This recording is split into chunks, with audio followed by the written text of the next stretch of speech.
Okay, let's start with the firepower. This isn't really simple because T-15 can be produced with several main guns, including 30mm, 57mm, 75mm and 100mm guns.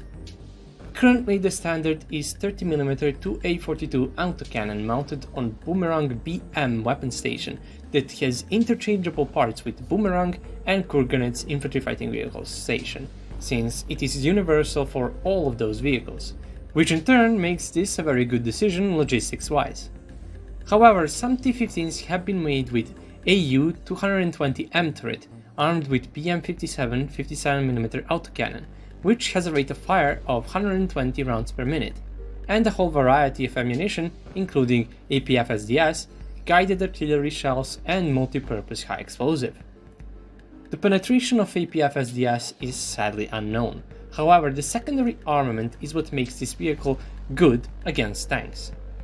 When armed with Boomerang BM weapon station, it is equipped with 4 Cornet EM ATGMs that have around 1300mm penetration after ERA, which is enough to take out majority of modern tanks, since 30mm autocannon is not made to counter tanks, but softer armored ground vehicles and helicopters. Another good thing about this is that it can fire 2 ATGMs at the same time at 2 different targets, while one is guided by the gunner and the other by the commander, which is excellent for engaging multiple targets at the same time. But with AU 220M, it has 2 Ataka ATGMs that aren't as good, having 950mm penetration after ERA, and can be fired only one at a time. But nevertheless, the firepower is excellent for modern combat. For fire control system, sadly, I could not find any information on Boomerang BM station. But from the pictures available from the inside of the vehicle, we can see that battle management system is indeed present, but the generation of thermal cameras is what is currently unknown. However, it would make sense that they are 3rd generation, since both T-14 and T-90M have 3rd generation thermals, so it can be the case that T-15 got it as well. But on AU 220M, since it is older, the only available information is from the year it got introduced, stating that acquisition range is 4 km, making it a 2nd generation sight. But they could have as well changed the thermal cameras since then for T-15. And being that it is a vehicle on Armata platform, its protection is very good. Although the crew is not stationed inside of the protective capsule, based on this photo where you can see the crew compartment from the rear of the vehicle, but the thing is that they don't really need to be inside one. The main reason why there is a capsule on T-14 Armata in the first place is to protect the crew from ammunition fire or detonation, but since the ammunition of T-15 is inside of the turret, there is no need to make a capsule around the crew. There is only armor between them and the engine to protect them in case if the engine catches fire.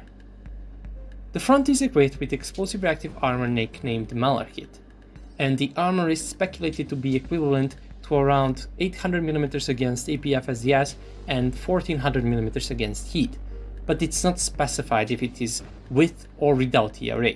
Nevertheless, for an infantry fighting vehicle, that is very good. The sides are equipped with 4S24 blocks, which are excellent against heat, even tandem-shaped ones. There is also a new type of ERA mounted over engine exhaust. It could be that it is 4S23 put inside the plate since it is angled to increase the performance, and since it would be really hard putting 4S24 the similar way, since the room for the exhaust would have to be made, while also providing protection from the sides and hits from different angles. The vehicle is also equipped with Afghanit hard-kill active protection system, which can shoot down any incoming shaped charged munition and can even intercept APF-SDS projectiles, which seems to be very likely since Ukrainians released footage of their similar APS intercepting APF-SDS projectile, and multiple countries, including Germany and Israel, have already developed similar APS systems.